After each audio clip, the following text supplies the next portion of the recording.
বেইনে খালি ওই দাঁত মুখ ধুইয়ে দেখি মা সডা পিঠা বানাইছে। তাই সডা পিঠা গরম গরম সডা পিঠা না হইলে আর একটু ওই মিডের দিয়ে খাইতে বেইনে খালি মোর আবার এই খাউনটা এক্সের পছন্দ, কার পছন্দ না পছন্দ জানি না।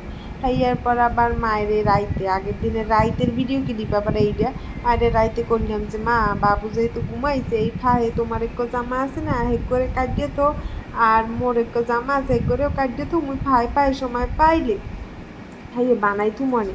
আরে মেয়া বোঝেন না বাইরে বানাইতে দিলেই একসের মজুরি খাওটা হাড়ি কুয়া মুখা এইটা হাড়ি না কুয়াইয়া মানে এই জামা কাপড় বাইরে বানাইতে দিয়া মজুরি না কুয়াইয়া এইটা একটা মুই আর একটা কামে লাগামো বুঝেও না কিছু না। তাই এই এই ডলে যে মোর থ্রি পিস তাই থ্রি পিসটা কবে আমেরা শুনলে তো আমেরা আসবেন না নে। এই থ্রি পিসটা হইলো যাইয়া মোর গতবারে ঈদের, আর এখন সামনে কইতে গেলে আর 2 মাস পরে ঈদ আইতে লাগছে সেই গিয়ে মুই এখনও বানাই নাই। তা মায়েরে কইছি মা এখন বানাইয়া দেও হুটহাট করিয়া কোন সময় লাগিয়ে বয়। মোর মায়ের আবার একটা বদ অভ্যাস আছে, সেই থ্রি পিস বানাইবে না সহজে, হেইয়ার পর কোনো একখানে যাওয়া লাগলে হেইকালে করবে মোর তো থ্রি পিসও নাই মোর কি পিন মনে কি হর মনে হেইকালে বাজে তাড়াহুড়া দৌড়াদৌড়ি যে কী পেনবে এই বিষটাই পায় না। তাই আমি আবার করছি কি যে পাশে একটু বেশি জায়গা রেখে দিছি যেন সেলাই করলে এই আজ মোটা হই কাইলে এবার হুগাই কাইলে এবার হুগাই পরশু আবার মোটা হইতে এই রুমে তো ওইতেই থাকে। তো পাশে একটু বেশি জায়গা রাখলে আগে মোটা যে কালে ওই হেকালে যেন ওই পাশে আর একটা সেলাই দিয়ে মধ্যে সেলাইটা খুললে লাইলি ধরেন ওইয়ে যায়। তাই কাটাকুটি শেষ বেন্যাল উঠে নাস্তা ফাস্তা করিয়া এরপর চিন্তা করলাম যে সেলাই মেশিনে বইয়ে যাই। আর কতদিন এই জামাটারে না বানাই থাকবো, সামনে আবার ঈদ আইতে লাগছে, এখন যদি এটা না পিনলে পূরণ করি তাহলে কি হবে আপনারা কন।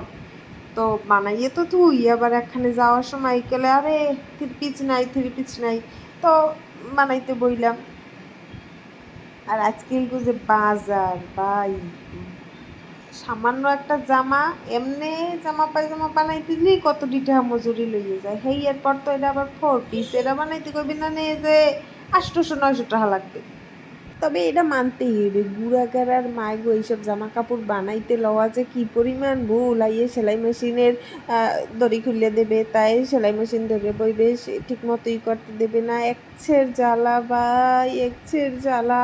সেলাই করতে বইতেই পারি না, ও একটু ঘুমাইলে তখন একটু সেলাই করতে বওয়া লাগে। হ্যাঁ তো আবার ধরেন মেশিন চালাইলেই উঠতে যায়, হ্যাঁ তো মোর রুমে আনলে মেশিন হ্যাঁ আবার টানতে টানতে আনছে সামনের রুমে যেন পোলায় ঘুম দেয় না ওরে। তাই থ্রি পিসটা বানাই আমি মুই পরে এখন দেখামো না, কারণ এখন যদি দেখাই গেলে থ্রি পিসটা পুরনো ইয়ে যাইবে, কোনোখানে একখানে গড়তে টড়তে গেলে আমরা এই সময় ছবি দেখবেন না।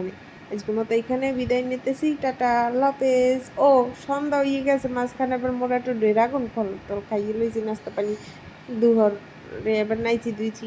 হ্যাঁ তো আর অত ভিডিও করতে পারিনি ভাই, বোঝেন না মেশিনে বললে হেকালে তো মেশিনের কামই থাকে মাথায়, হেকালে কে সেলাই কোনো মাথায়।